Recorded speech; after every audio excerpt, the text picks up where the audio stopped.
Hello and welcome to the first ever voting results we've had for Azelaic acid. I do these top trending skincare polls pretty frequently, but Azelaic acid I don't think has ever had a dedicated video, so I was super excited to see what products people have been enjoying recently. And this was actually a fairly popular vote, like hundreds and hundreds of people participated.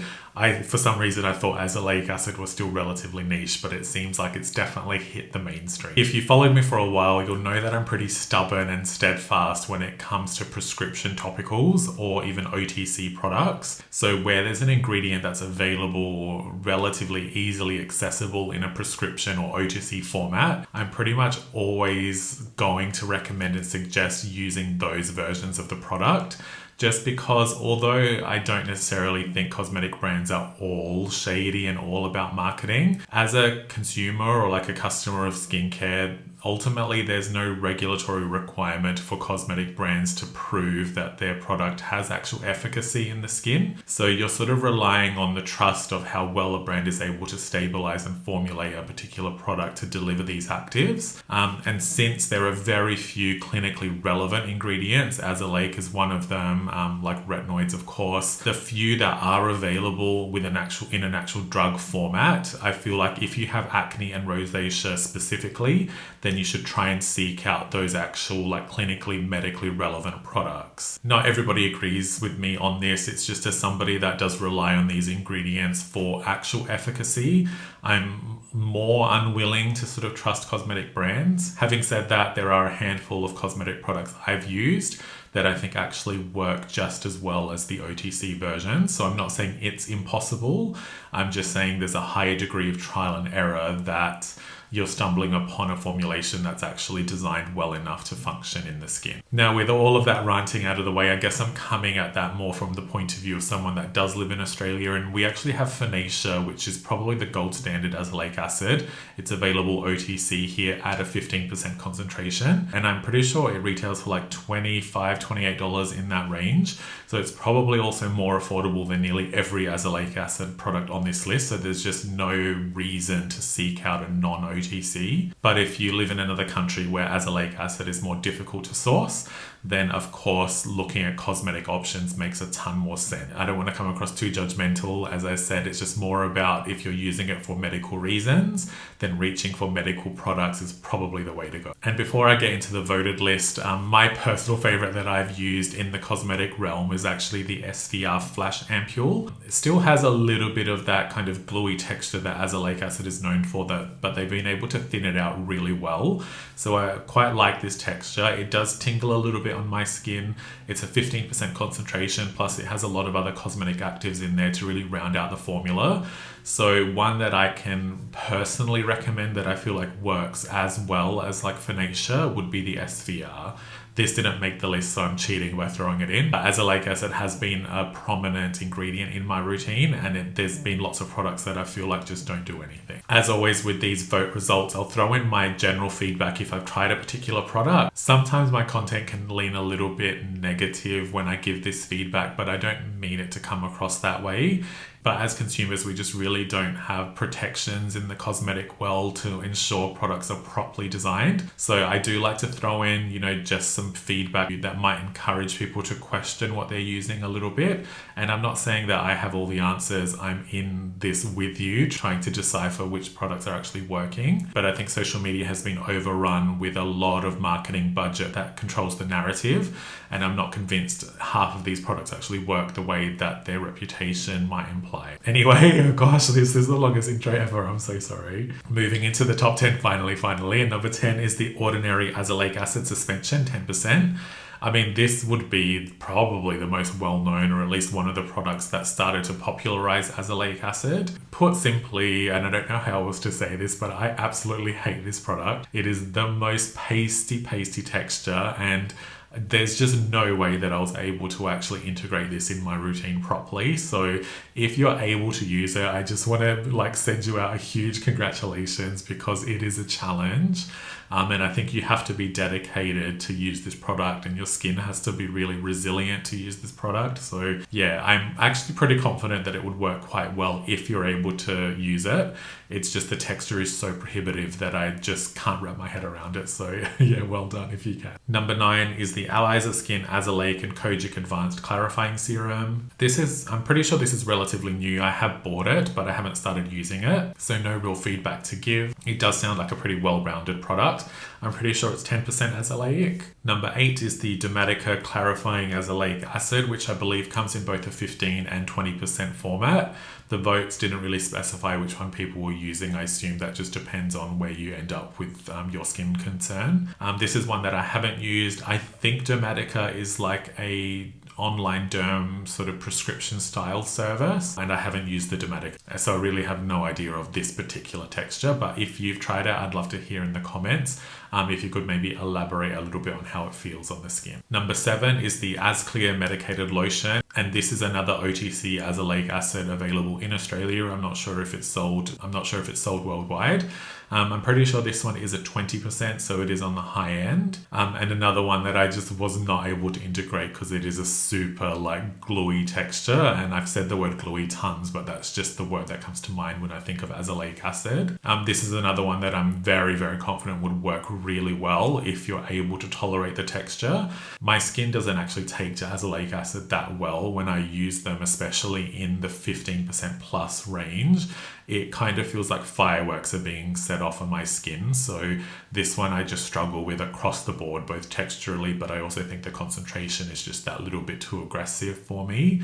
A lot of the derms I've spoken to say for most people that feeling subsides, but it makes me want to claw my skin. So it's just something that I'm too weak, to use. So number 6 is the Anua Azelaic Acid 10 Hyaluron Redness Soothing Serum. This is one I'm not sure what to say because I'm not a chemist, so I don't have the standing or like conviction to be able to say anything with that much confidence. But personally, I don't find that this product does anything. It feels a bit like water. I don't feel like it's been designed well to actually have therapeutic benefit as far as the azelaic acid content goes. But that's just very much my experience using it just for a few weeks, though I didn't integrate it very long. So this is the type of product that makes me doubt cosmetic efficacy. Maybe a cosmetic chemist will discuss this one day in a little bit more detail because, yeah, this I don't think is in the same lane as a lot of the others. But again, I'm willing to hear your feedback if you disagree. Number 5 is the Paula's Choice 10% azelaic acid booster, and I think they actually nailed this formula. You might already know that I'm not the biggest fan of Paula's Choice just because I dislike the fear-mongery approach they take to a lot of science communication or fake science communication. But I think this product is a standout for them, and they did such a good job designing it. The only thing is, because it contains salicylic acid, it's a little bit hard to say whether the full efficacy of this product is coming from azelaic. So it's definitely something that is like the harmony or the symphony of those two ingredients together. Historically, I've used this more as a spot treatment or like a zone treatment. So I just never got in the habit of applying it across my face, but it is a much more pleasant texture than a lot of them. But this is a good option to try. And yeah, I think this is one of the few Paula's Choice products that doesn't really have like a close match out there in a different brand. Number 4 is the Naturium Azelaic Acid Emulsion 10%. Now I've grouped it in with all the voting as the emulsion format. A lot of the votes just came in with the word Naturium, so I wasn't exactly sure if they were voting for this version or they also have a topical azelaic acid. So this vote, just consider a grouping of both of the offerings they have. Now, the other azelaic acid that Naturium sells doesn't actually use azelaic acid. It's an azelaic acid derivative called potassium azelioyl diglycinate. I think there's sort of mixed feelings around in terms of how efficacious that version of azelaic acid is. And I'm not sure brands should go around labeling their products as if it's the like main ingredient when they're just using a derivative. But that's just very common in cosmetics, we see vitamin C products labeled vitamin C where they're not using ascorbic acid, so that's just cosmetic labeling. But if you're able to, I would generally suggest using the emulsion format because at least that actually contains azelaic. This is a well-designed product. I just found it a little bit too moisturizing for my skin. Yeah, I think it probably leans better towards slightly more dehydrated dry skin types. Number 3 is the Regimen Lab Azelaic Advanced 10%, and I think they've also included derivatives in here. I did buy this pretty much on launch day, and then I got it home. I was super excited because they made such a big deal of how they've solubilized azelaic acid, which is one of the main challenges of using it and why a lot of the other textures are quite gluey. Azelaic doesn't love water, so it's super difficult to actually mix it into a watery format. So I'm not exactly sure what they've done to the azelaic acid to make it more soluble in water, but they seem to be very proud of it. And I was very much willing to give it a shot. But the bottle that I got, which was the first run, it had the most unbearable scent, like unacceptable. So I can't even believe that they were willing to release this to the market. They ended up fixing the scent profile within weeks because the feedback was coming in so strong that it basically, the smell made the product unusable. It made me a little bit like I just bought it on launch day and then they fixed the scent a couple weeks later, but they didn't send out the replacement to anybody that bought the original. So that kind of put a little bit of a bad taste in my mouth, both literally and figuratively, that I didn't want to rush out and buy the fixed version of the formula because I feel like you shouldn't release something that's not ready. Anyway, one day I'll get over this because I don't hold grudges for that long. But in the current moment, I'm still a little bit annoyed that they just wouldn't honor a corrected product with everybody that bought it originally, which I know that would have meant they would have lost a lot of money, but that's their problem, their fault. So yeah. Number 2 is Finacea Gel, 15%, which as far as I'm concerned is the star of the show. And as I said earlier in the video, this is OTC, available at the chemist in Australia, so super easy to get, super affordable, and you know that it has therapeutic benefits based on its standing. So if you can get Finacea, I highly recommend it. I think there's a comparable product maybe in Europe called Skinnerin, or if that's how you say it. That product didn't make the list, but I'm pretty sure that would be the equivalent kind of Finacea that might also be available in like the Emirates. It's definitely out there as an OTC, so if you can seek out something like this, I think you're more likely to be happy with your azelaic acid experience.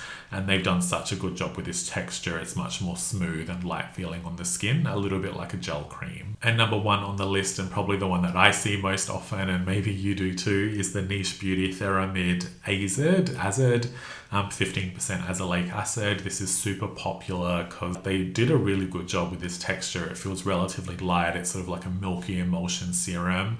I've used definitely 1 bottle, maybe 2, I can't remember. I found this product to be quite gentle, so I didn't necessarily experience the full benefits that I would often get from other azelaic acid products. So I don't know if they've just done a good job of balancing this out to where it doesn't really land on the skin that aggressively, or again, if it's a case where maybe the activity of the azelaic in this has been altered for cosmetic reasons. I'm not sure.